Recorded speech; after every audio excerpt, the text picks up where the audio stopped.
Amen. Gloire au Seigneur. Ce matin encore, nous bénissons le Seigneur pour sa fidélité, pour son amour, lui qui continue à nous donner la vie. Et nous croyons que c'est pour un but. Et ce matin encore, nous sommes dans sa présence où nous voulons partager sa parole. Nous sommes toujours dans ce sous-thème, connaître Jésus-Christ. Et Dieu, dans son amour et sa fidélité, il va encore nous faire beaucoup de bien. Amen.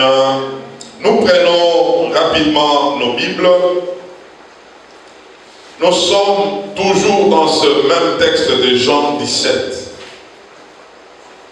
Ça fait la troisième semaine où nous lisons ce texte. Et nous voulons prendre juste le verset 24 de Jean 17. Et il y a d'autres passages que nous allons donner pour renchérir. Nous prenons Jean chapitre 17 et le verset 24. Nous lisons au nom de Jésus-Christ. Père, je veux que là où je suis, ce que tu m'as donné soit aussi avec moi, afin qu'ils voient ma gloire, la gloire que tu m'as donnée, parce que tu m'as aimé avant la fondation du monde. Amen.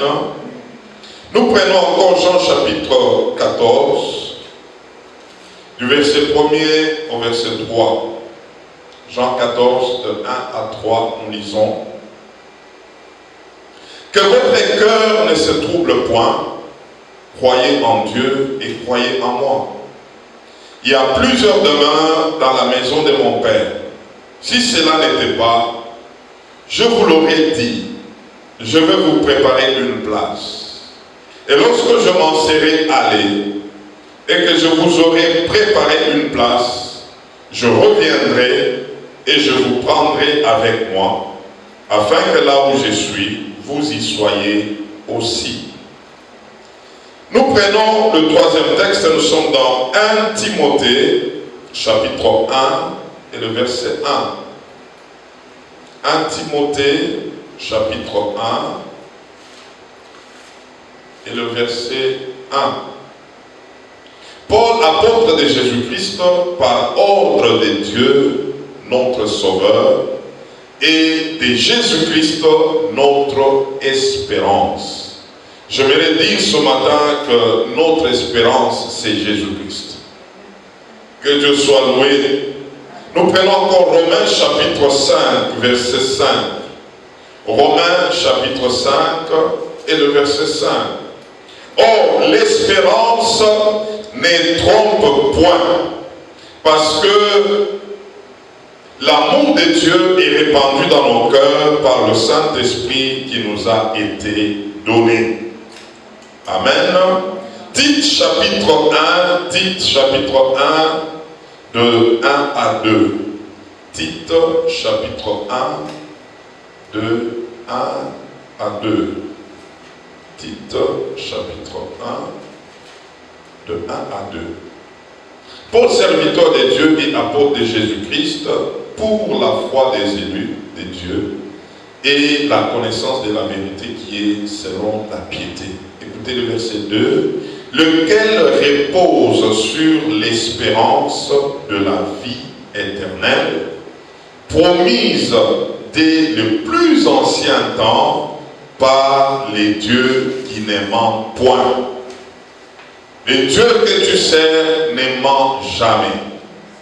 Ce qu'il a promis, il les réalise toujours. Amen. Écrivez Colossiens chapitre 1, verset 27. Écrivez Colossiens 1, 27. Et écrivez aussi 1 Jean 3, verset 2 à 3.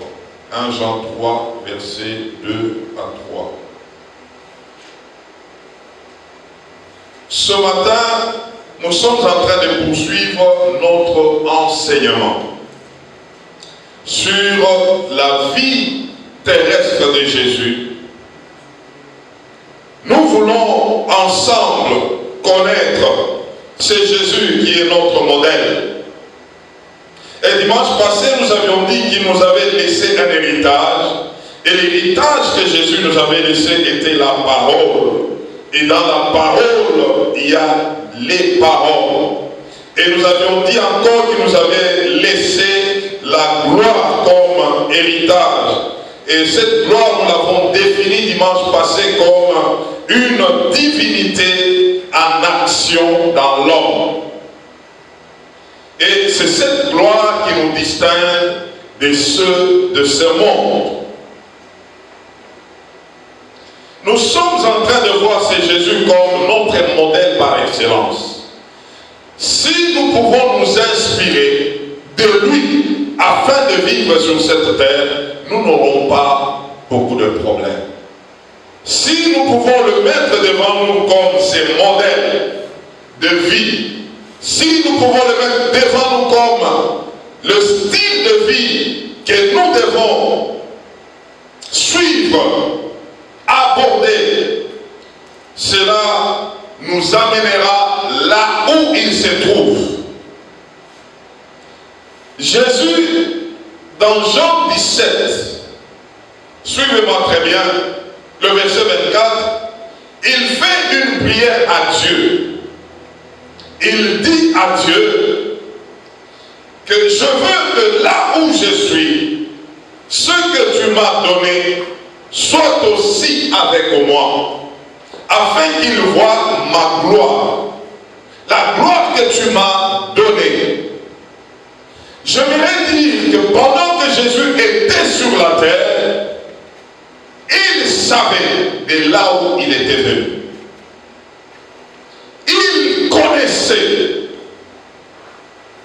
comment les choses se passent là où il était. Il était dans la gloire. Il vivait dans la gloire. Avant même que le monde ne soit, avant la fondation du monde, Jésus était. Jésus vivait. Il était dans la gloire. Et donc quand il est descendu sur la terre, il avait toujours l'image de cette gloire.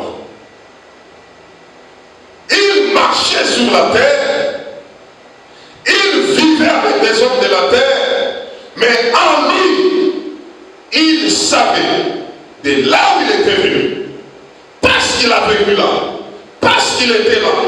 Et quand Jésus marchait sur cette terre, et il pouvait comparer ce qu'était cette terre et de là où il était venu, il n'y avait pas comparaison. Là où il était venu était plus glorieux que la terre.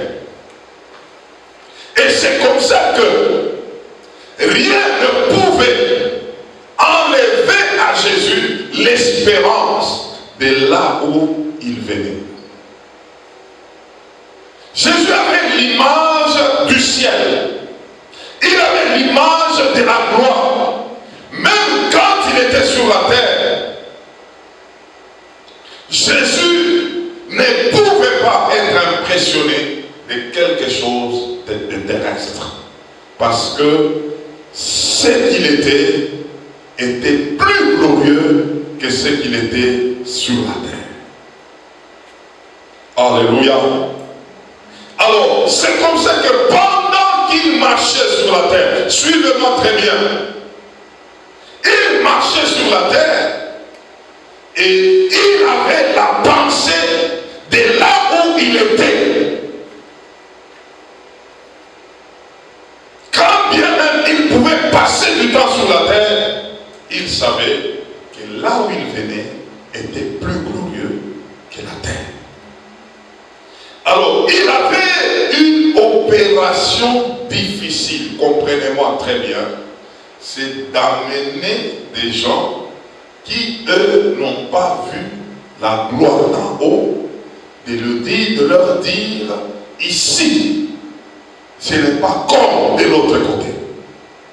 Ici, ce n'est pas glorieux que de l'autre côté. J'ai une mission de vous prendre ici-bas et de vous amener dans les lieux célestes, dans les lieux plus glorieux que la terre.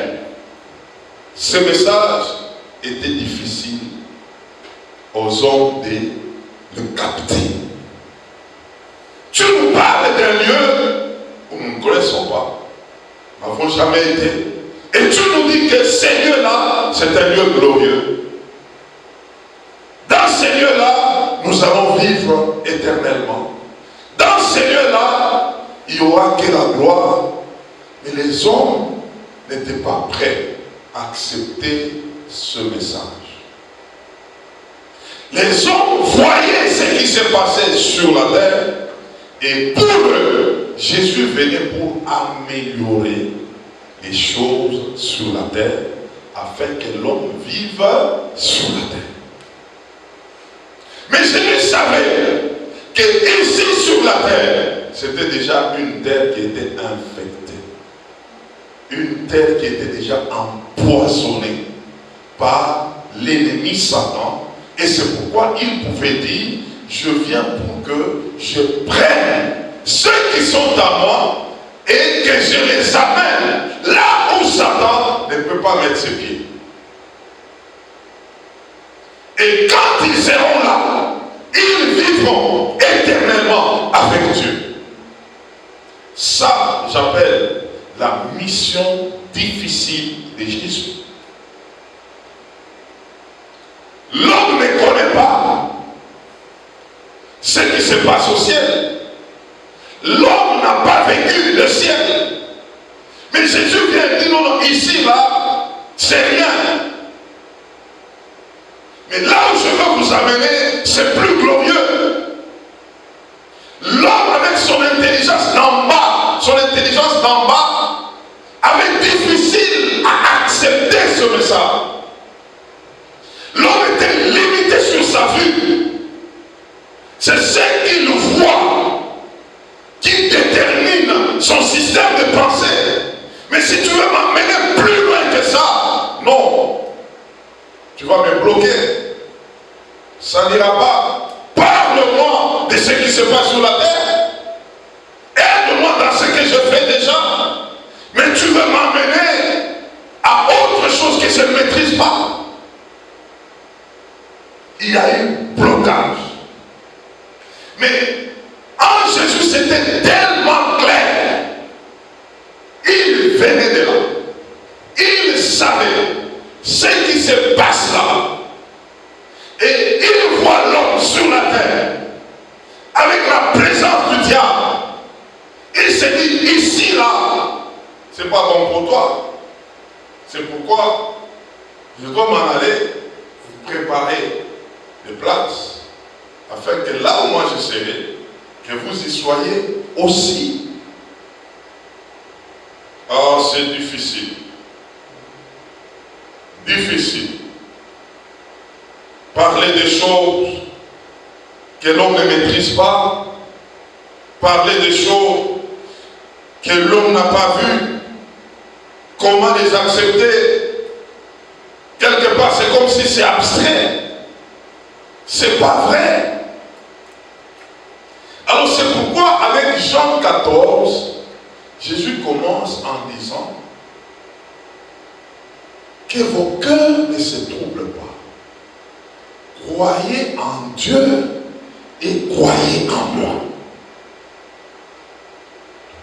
Ici, c'est comme quelqu'un qui ramène les gens à dire, il veut leur dire, ayez confiance en moi et ayez confiance en Dieu.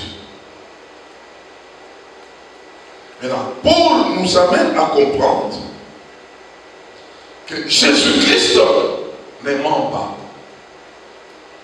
Dieu ne ment pas. Et donc, ce qu'il dit là, c'est la vérité. Croyez en ça. Mais nous n'avons pas encore vu. Oui, vous n'avez pas encore vu. Mais faites confiance en Dieu. Que ce que Dieu dit arrivera. Oh là là là là là là là là. La demande une démonstration. Vous savez, je vais vous dire une chose ce matin. Il ne suffit pas de dire à quelqu'un, fais-moi confiance. La confiance n'est pas gratuite. La confiance a besoin d'une démonstration. Je vais te faire confiance comment? Frère, donne-moi seulement $100 000 et fais-moi confiance dans une semaine, je vais te remettre. En tout cas, je risque de te donner 100 000 là.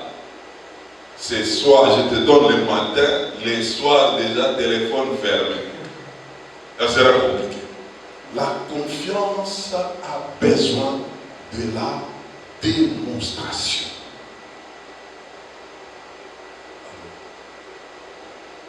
Tout ce que Jésus a fait sur la terre, Jésus a fait la démonstration de ce qu'il avait dit. Il ne s'est pas limité seulement aux paroles. En plus de ce qu'il a dit, il a démontré.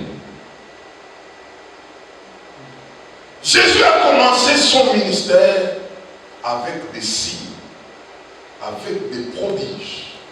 Il parlait, il se manifestait par les paroles, se manifestait par des signes, par des prodiges.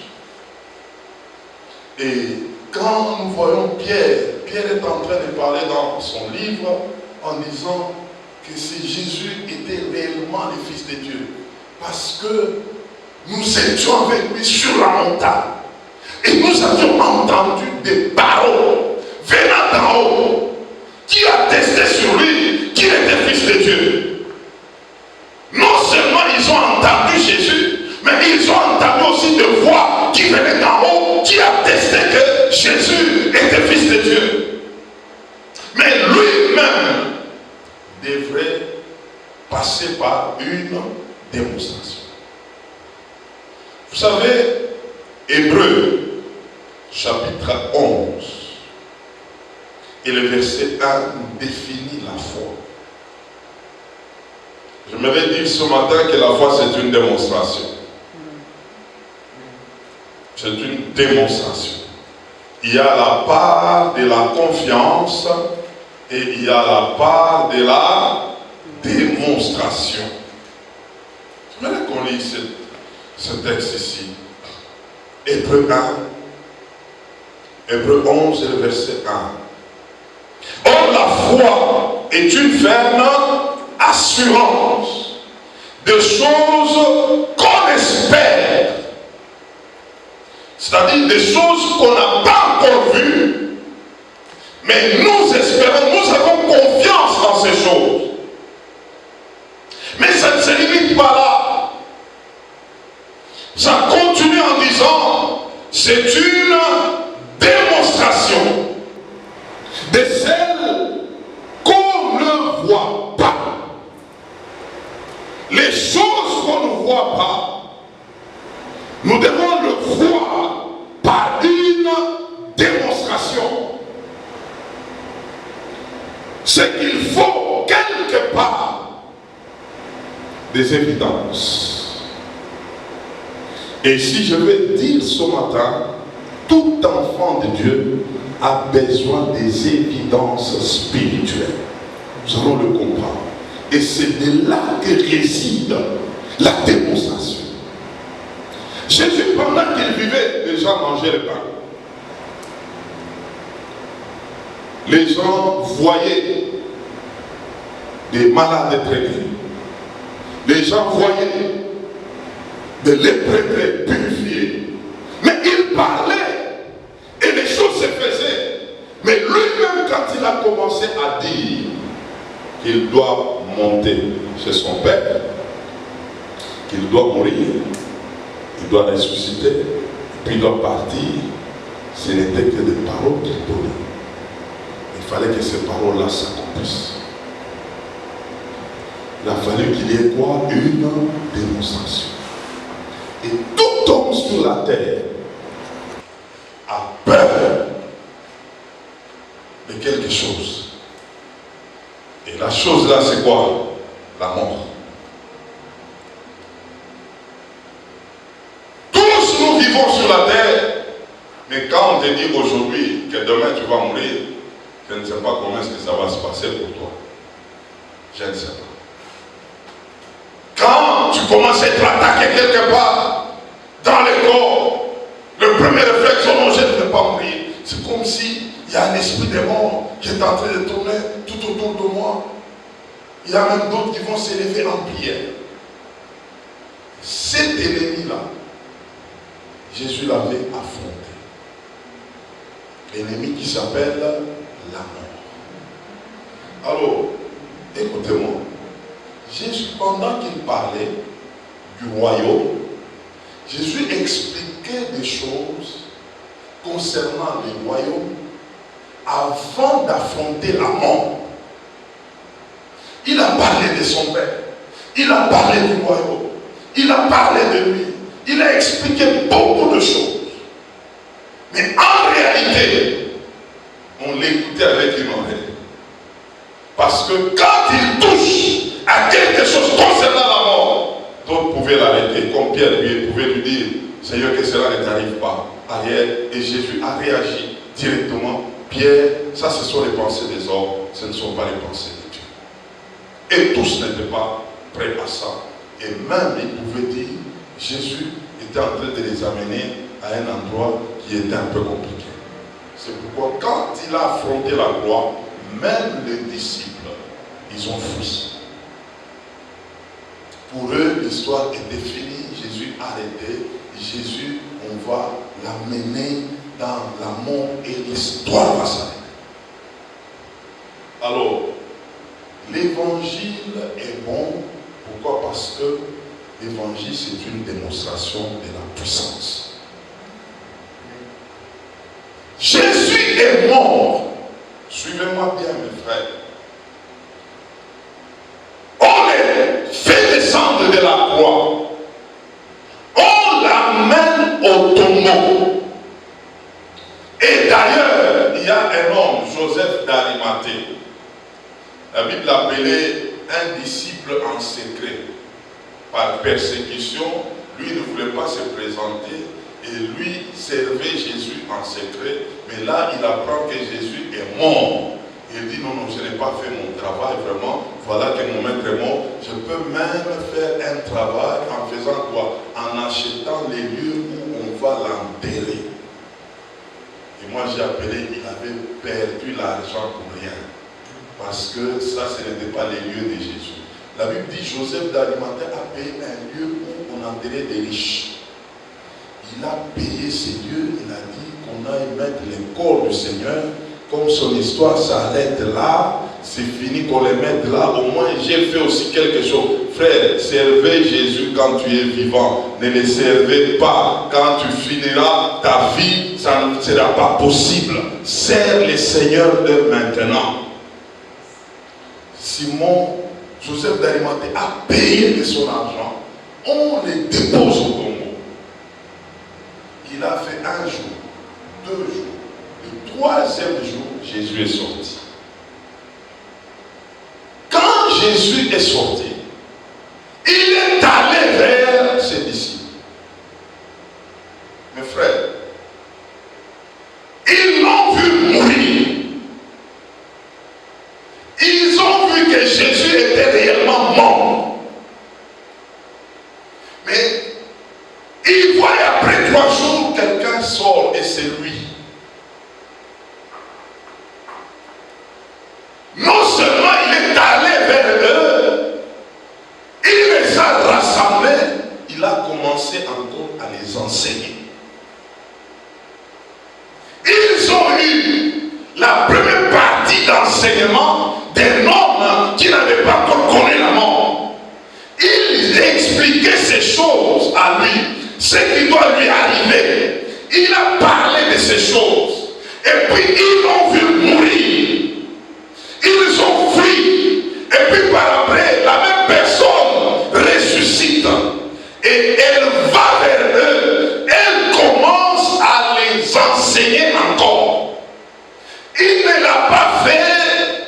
seul jour. Il les a enseignés pendant 40 jours. Mes frères, 40 jours, un jour, 2 jours, il est avec eux, en train de les enseigner les mêmes choses. 3e jour, et la personne là, elles tous étaient témoins que la personne là, c'est elle qui était mort, qu'on avait enterré. Même Joseph d'Arimathée, il savait que cet homme là, à qui j'ai payé l'endroit pour l'enterrer, l'endroit est vide. Et la personne est en train de parler avec ses disciples. Vous savez, mes frères, s'il y a des gens qui ont expérimenté la démonstration de la foi, ce sont les apôtres. Quelqu'un qu'on a enterré, quelqu'un qui est parti, il y avait une tristesse partout. Les femmes ont pleuré. 3 jours après, il réapparaît. Il continue ce qu'il faisait. C'est ce qui avait suscité la foi de ses disciples. Parce que il y a eu une démonstration. La Bible dit du vivant de Jésus. Jean était toujours à côté de lui. Il dormait sur son ventre. C'était le Benjamin du groupe. Et Jésus le prenait comme son fils. Jean a pleuré. Et Jésus à la croix, il dit à Jean, Jean, voici ta mère. Il parle de Marie. Marie, voici ton fils. Jésus parle. Le même Jésus qui a parlé comme ça, il réapparaît. Là, c'était comme des paroles d'adieu. Mais 3 jours après, il réapparaît. Il commence encore à vivre avec Jean. 40 jours. Jean était encore à sa même place. Et Jésus parlait de ces choses. Ils sont allés avec lui pendant ces 40 jours-là. Enseignement sur enseignement, enseignement sur enseignement, jusqu'à ce que, à la fin, il leur dira, tout pouvoir m'a été donné dans le ciel et sur la terre. Allez maintenant. Maintenant, pendant qu'il parlait avec eux, après, et tous se sont mis à genoux. Ils ont vu Jésus était en train de faire quoi? De monter. Il montait vers le ciel, vers là où il leur disait que c'est là où j'étais. Vers là où il leur disait que c'est là que se trouve ma gloire. Et pendant qu'il montait, c'est que ces paroles-là entraient en eux en disant ce qu'il avait dit là était vrai. Celui-là, il est là en train de monter. Il est là en train de monter. Bah, David dit, pendant qu'il les regardait jusqu'à un certain niveau, ils ont vu que Jésus a disparu. Et pendant qu'il a disparu, ils sont restés là comme ça. Du coup, il y a eu un ange qui est apparu. L'ange leur dira, mais pourquoi vous êtes restés comme ça, en train de regarder celui qui est monté? Celui qui est monté là, c'est celui-là qui vous a dit, dès qu'il est monté, c'est comme ça qu'il reviendra. Là, c'est l'ange maintenant qui vient leur dire les mêmes paroles. Jésus les avait déjà dites. Maintenant, un ange démonstration, il vient aussi attester les mêmes paroles. Non seulement Jésus a prêché, non seulement Jésus a parlé, ils ont entendu aussi un ange descendre, leur dire ces choses-là, ce qu'il vous avait dit là. C'est comme ça que ça se fera. Le même Jésus qui est monté, c'est le même qui va retourner. Ce sont les mêmes paroles que Jésus avait dites à ces gens-là. Même toi, frère, est-ce que tu va résister.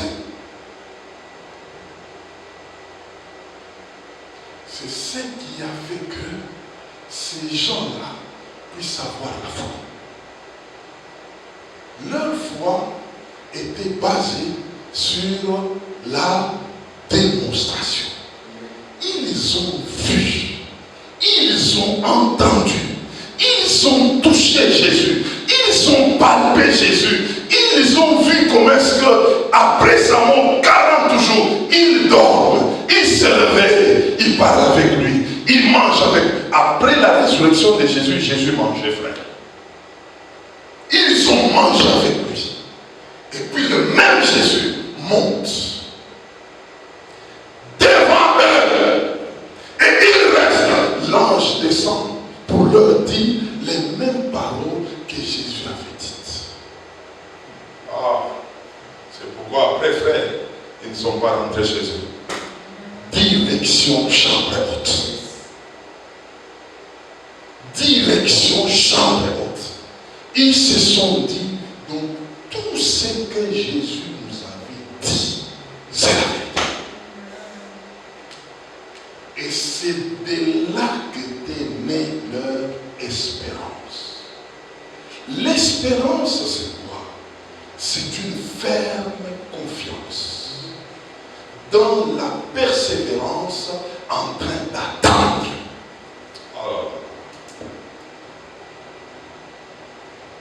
Une ferme confiance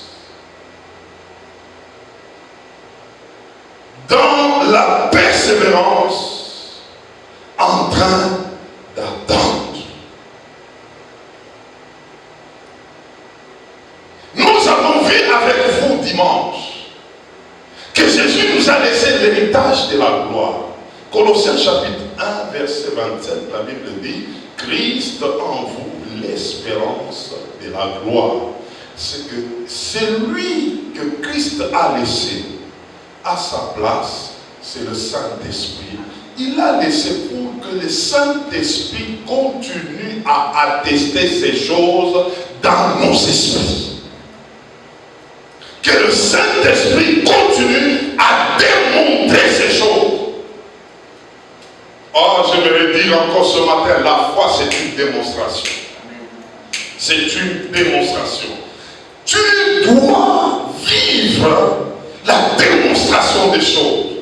Et cela est possible par le Saint-Esprit. C'est pourquoi après que Jésus est monté, direction et tous, chambre haute. Et dans la chambre haute, ils étaient visités par la venue du Saint-Esprit. Le Saint-Esprit était descendu. Et le Saint-Esprit était devenu pour eux cet activateur de l'espérance qu'ils avaient. Il était là comme une machine qui active en eux tous les jours que ce que vous avez vu là, c'est vrai. Ce que vous avez vu là, ça va se réaliser. Ça, c'est le travail du Saint-Esprit. C'est pourquoi une vie chrétienne sans le Saint-Esprit, je ne vois même pas comment l'appeler vie chrétienne. Ça n'existe pas. Alors, que fait le Saint-Esprit? Le Saint-Esprit, c'est celui-là qui est en train de stimuler. Il vient par des visions, il active par des songes, il active par des témoignages, il active par des choses qui se passent dans ce monde, qui attestent que les paroles de Jésus sont vraies.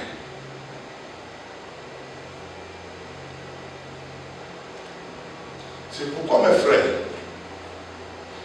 pendant que nous vivons la vie chrétienne, il y a des gens qui voient des visions, que Jésus revient.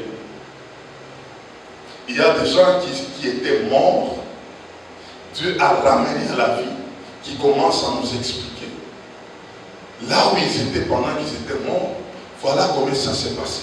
Ils ont rencontré des Paul, ils ont rencontré des Pierre, comme Jean et Jacques et Pierre sur la montagne. Ils avaient rencontré qui? Quand Jésus les avait amenés, ils ont vu qui? Élie. Ils ont vu qui? Moïse. Oh, en ces temps-là, Jean et Moïse n'était pas autant de gens.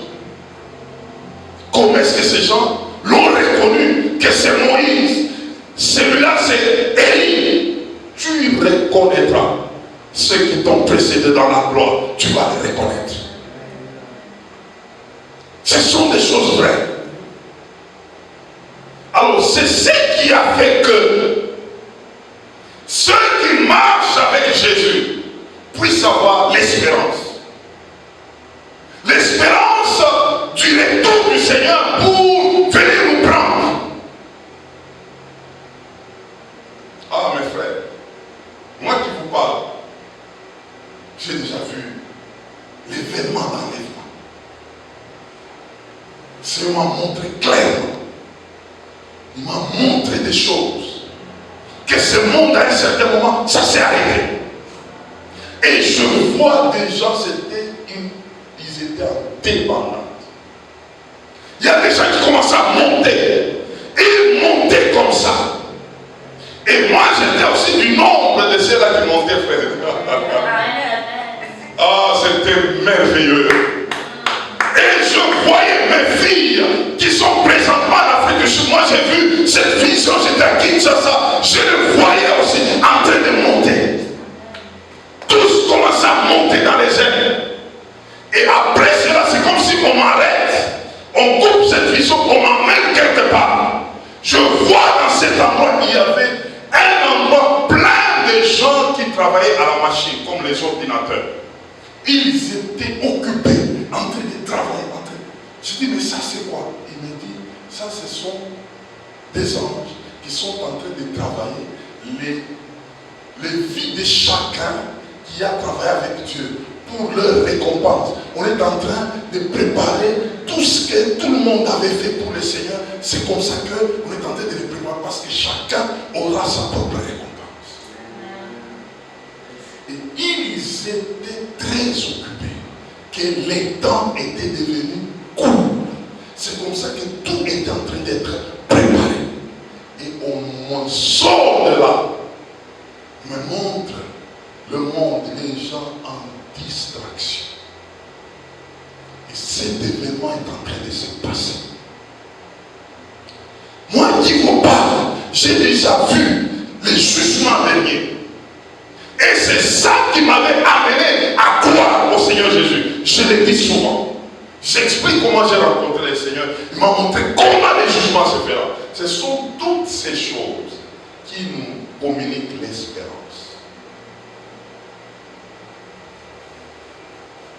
Mes frères, je vais vous dire ce matin qu'avoir foi en Dieu, ce n'est pas de la folie. C'est une démonstration. Il faut que tu voies. Et ce que tu verras amènera la fermeté chez toi. C'est ça qui donne la fermeté. Pas les paroles, on va te le dire, mais le monde peut te dire aussi des paroles. Le monde peut t'influencer aussi par ce que tu vois. C'est pourquoi Jésus, ce qu'il avait déjà vu par rapport à ce qu'il voyait sur la terre, il n'y avait pas match, comme on dit. Et ce que moi j'ai vu, ce que je vous raconte là, avec ce qui se passe ici, ah non, non, frère, je préfère ce qui était là. Et je crois fermement que ces choses-là sont vraies. Alors c'est pourquoi vous allez comprendre la différence de la marche chrétienne. Cette différence est située où? Dans ce que nous voyons. Avec tes yeux, tu vois quoi? Il y a des gens qui ne voient que ce monde. C'est pourquoi ils ont l'espérance que de ce monde. Il y a de ces gens qui ont déjà vu au-delà de ce monde. Ils ont l'espérance d'au-delà. C'est qu'ils peuvent vivre ici. Mais quand on veut maintenant les contraindre d'être seulement ici, ils disent non. Ce que je vis de l'autre côté, c'est plus que ce que je vis ici. Je vivrai ici, oui, mais vous n'allez pas me retirer de ce que j'ai vu là-bas. C'est ça la différence. Il y a des gens qui vivent une vie chrétienne terrestre. Pour eux, leur espérance, c'est ici. Comme on dit, mangeons, buvons, car demain nous mourrons. Ah, ça, ce n'est pas la vie. Tu vas manger, tu vas boire. Demain, tu vas mourir. Ah, demain, là, c'est là, quand tu vas mourir, là, c'est là que la vie va commencer. Parce que c'est toute une éternité qui commence. Ça va se passer. Alors, le Seigneur, par le Saint-Esprit, il a attesté à plusieurs reprises de ces choses à ses enfants, afin que leur foi ne bouge pas.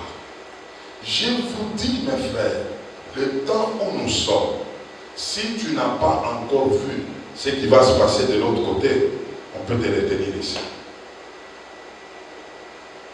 J'ai 3 points que j'aimerais partager ce matin de quand nous nous attendons à cette espérance, que comment nous allons aborder la vie. C'est pourquoi Jésus subissait des choses et d'autres avaient même pitié de lui. Lui disait, et non, ayez pitié de vous-même, parce que moi je sais là où je vais, mais vous ne savez pas qu'est-ce qui va vous arriver. Jésus avait la vue de l'autre côté. Et ce matin, je veux nous amener à comprendre, avoir le même style de vie que Jésus. C'est ce que nous voulons, c'est que nous ayons la vue de l'autre côté. Mais étant ici sur la terre, dans Jean 17, il a dit, ils ne sont pas du monde. Je ne vous prie pas de les ôter du monde, mais de les préserver du mal. Parce qu'en réalité, il y a un monde qui nous attend plus que celui-ci. Et nous n'allons pas vivre ici comme si tout de nous va s'arrêter ici. Non. Vous savez ceux qui disent que la vie est courte, il faut profiter de la vie. C'est bien. Mais la vie ne s'arrêtera pas ici. D'ailleurs, ici c'est très beau, de l'autre côté c'est l'éternité. Alors, c'est l'exercice que nous voulons faire.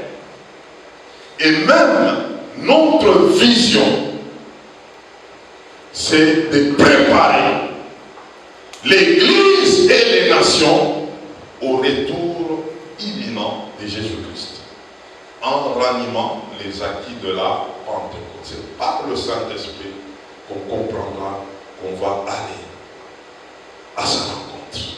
C'est lui qui active ces choses au-dedans de nous. Et nous devons les comprendre. Et quelqu'un qui comprend bien ces choses, il vivra ici sur la terre d'une manière équilibrée. C'est comme quelqu'un qui vivra d'une part avec une épée, même quand il va travailler, frère. Il travaille dans ce monde, il reste en éveil. Très important. Je vais souligner 3 points et tu vas te regarder par rapport à ces 3 points si réellement tu vis en relation avec ces choses par rapport à Jésus. Premièrement, quelqu'un qui comprend cette espérance, il vivra une vie de sanctification. Jean 17, 19, Jésus dit, je me sanctifie moi-même pour eux, afin qu'eux aussi soient sanctifiés par la vérité. Je vais vous dire une chose ce matin.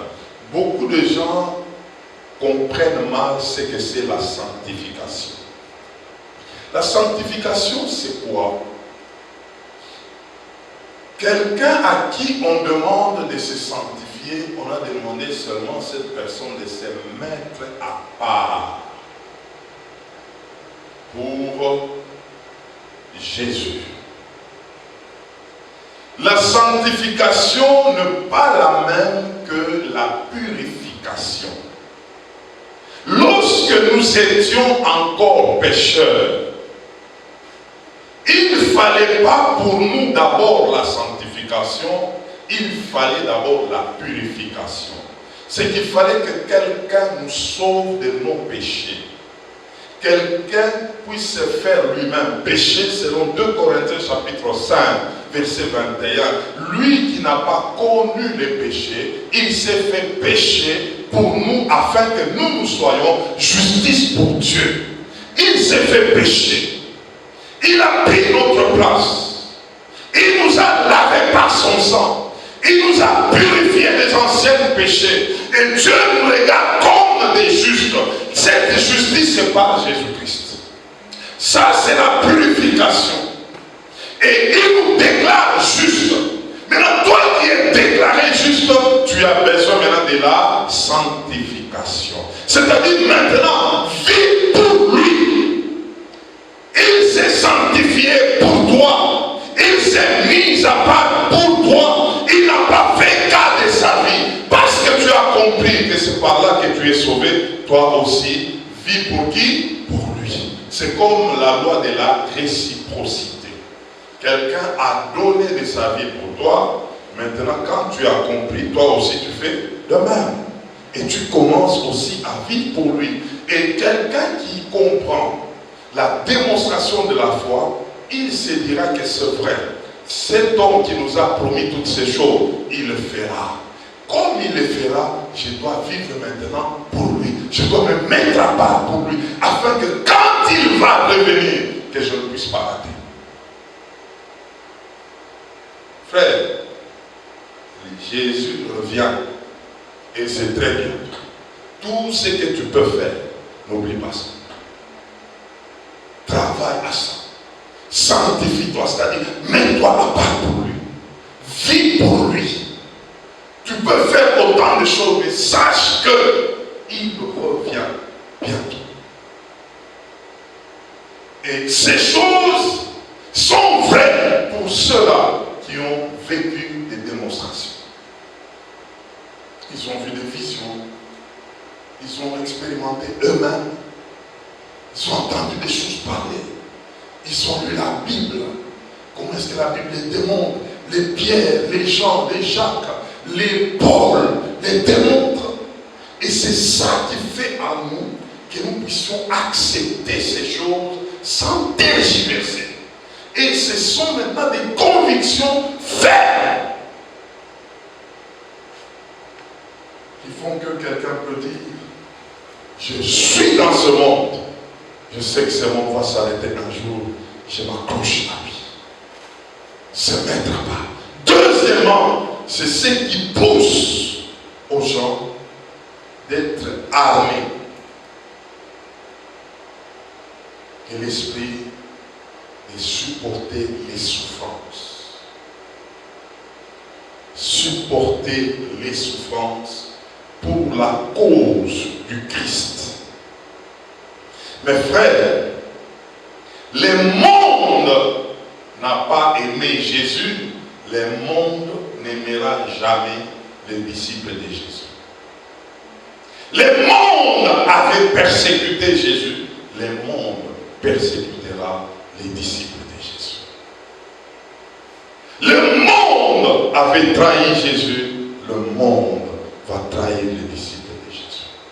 Être armé de cette pensée de la souffrance.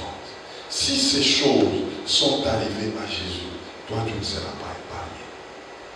Mais il nous dit dans toutes ces choses, nous serons plus que vainqueurs. Nous sommes plus que vainqueurs. Mais ces choses-là, nous devons déjà nous armer que par lui, on peut nous faire souffrir. On peut nous accuser. On peut chercher à nous repousser. Vous savez, le monde est en train de gagner cette terre. Parce qu'il sait que le temps est court. Le monde veut que tout celui qui doit y habiter, qu'il fasse les jeux du monde. Mes frères, nous sommes en train d'aller, moi je ne sais pas, je ne prie pas.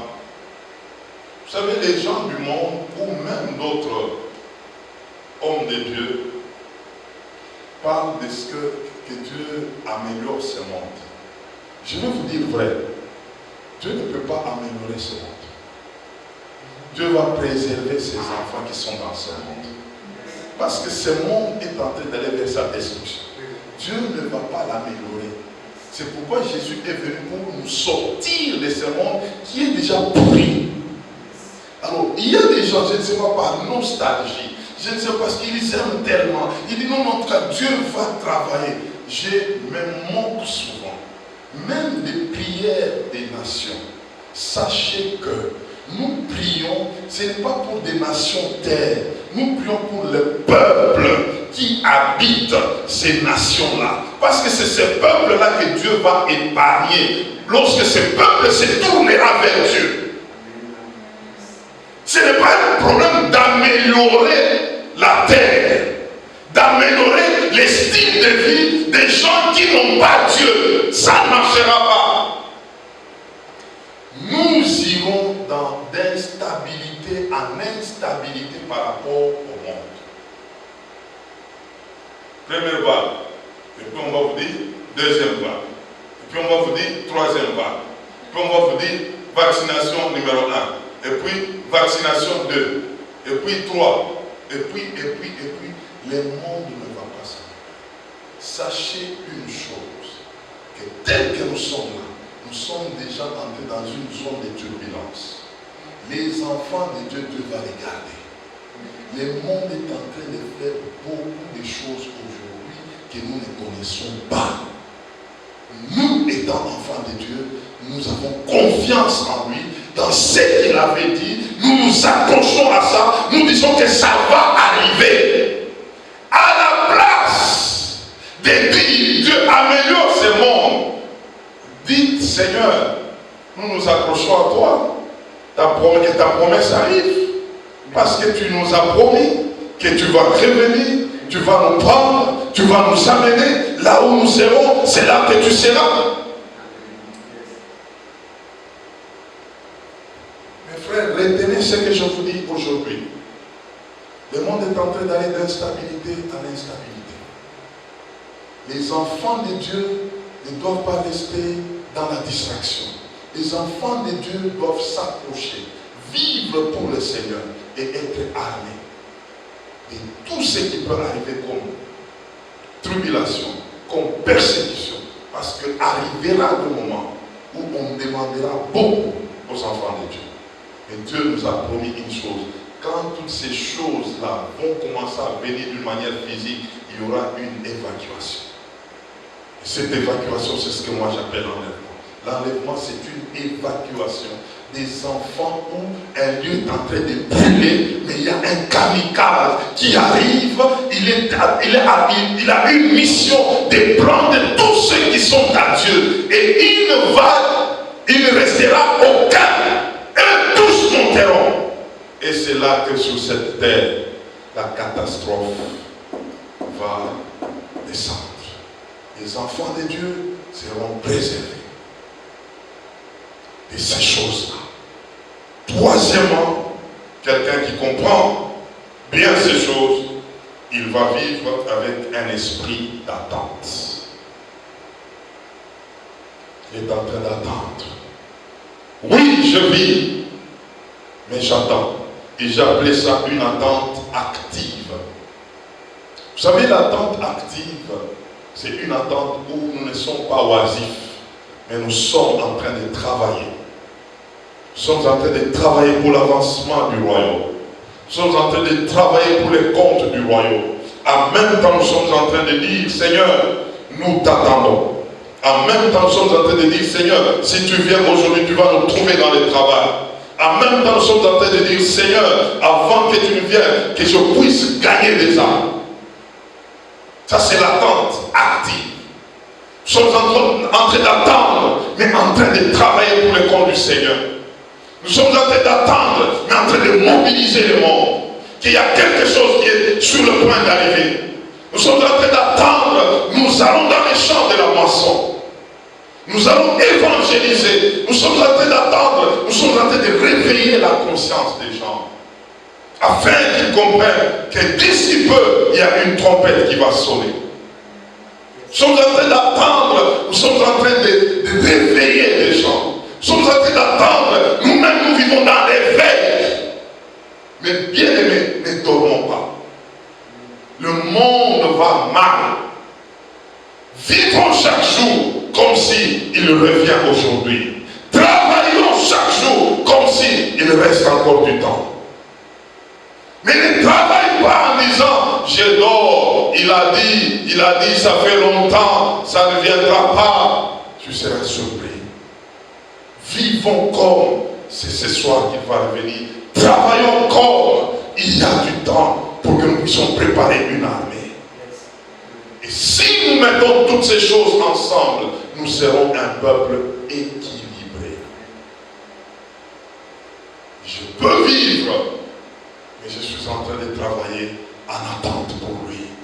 Je peux exercer des activités, je suis en train de les faire en attente pour lui. Je peux investir, je sais que je suis en train d'investir pour les comptes du royaume, parce que s'il revient, ce sont toutes ces choses que je fais ici qui vont me rejoindre dans les lieux célestes.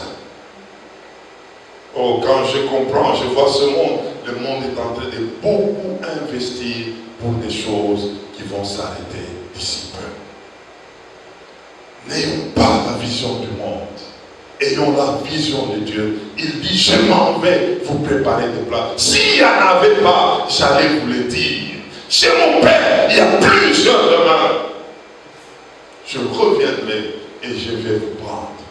Mais en attendant qu'il revienne, travaillons. En attendant qu'il revienne, annonçons sa parole. En attendant qu'il revienne, sauvons ceux-là que nous pouvons sauver. Si nous pouvons rester ici sur la terre, que ce soit pour ça, le Seigneur sera glorifié. Et si nous voulons rester comme ceux-là qui disent non, il ne viendra pas, nous serons surpris. Le Seigneur Jésus avait un style de vie de quelqu'un qui savait là où il était venu. Il est venu nous révéler cela pour que nous aussi, nous puissions changer de style de vie. Même investir. Vous savez, je suis en train de clôturer, mais que je le dise quand même. Il y a des gens qui disent, ils viennent ici au Canada, ils vivent ici, ils disent non, on est en train de vivre ici, mais il faut investir chez nous. Il faut construire chez nous. Vous n'avez pas encore entendu ça, il y a beaucoup de gens qui parlent. Il faut construire chez nous. Moi, cette pensée, ça m'intourne. J'ai des problèmes là-dedans. Je dis, mais chez moi, c'est où? Non, il faut construire chez nous. C'est là que tu vas vivre ta vieillesse, chez nous. Chez vous. Il y a quelqu'un qui dit, non, non, même. Maintenant, ça, c'est ceux qui sont en Afrique, ceux qui sont, je ne sais pas moi, aux États-Unis, les autochtones aussi disent, non, ici, moi, je suis bien, je suis à l'aise, je suis chez nous. Chez vous, là, c'est où? Moi, ça me trouble cette pensée. Moi, j'ai ma pensée. Je vous dis la vérité, ça me bouge. Je ne vis pas comme ça. Je ne vois pas ça comme ça. C'est comme un mensonge. Chez vous, moi, c'est au ciel. C'est là chez moi. Maintenant, quand je dois parler, je dois dire, il faut que je prépare chez moi. Je dois rentrer chez nous. C'est là que je dois investir. Je dois travailler pour chez nous. Parce que je dois rentrer chez nous. Il y a quelqu'un, il est mort, je ne sais pas où. On dit non, il faut l'enterrer chez eux. Et on prend un corps là, on est en train de déplacer un corps, on amène ce corps chez eux. Chez eux. Oh, que le Seigneur nous aide. Le monde nous a trompés sur beaucoup de choses. Ramenons nos pensées à Christ. Comprenons. Nous sommes où? Nous allons où? Où est-ce que nous allons passer notre éternité? C'est là que nous devons travailler pour accéder là-bas. C'est toi, c'est au ciel. C'est pourquoi il y a même des gens qui se battent. Il y a des conflits tribaux, des conflits des nations. Frère, nous sommes un même peuple. Le peuple de Dieu. Nous avons la même race. Et ça me dérange même quand un enfant de Dieu demande, toi tu es de quelle tribu? Tu es de quelle souche? Quand je te vois mon frère, je vois ma soeur. Nous avons un même Père. C'est notre Seigneur Jésus-Christ qui nous a sauvés au-delà des nations, au-delà d'appartenance tribale. Nous n'avons que, nous étions que des personnes par. Nous avons utilisé de moyens pour atteindre ce monde. Mais parce que nous sommes dans ce monde, nous verrons d'un seul. C'est lui. Si nous comprenons ces choses, nous allons faire un bloc sur cette terre afin de gagner nos frères et de les amener chez nous. Chez nous. Chez nous. C'est dans l'éternité. Que Dieu bénisse sa parole. Amen.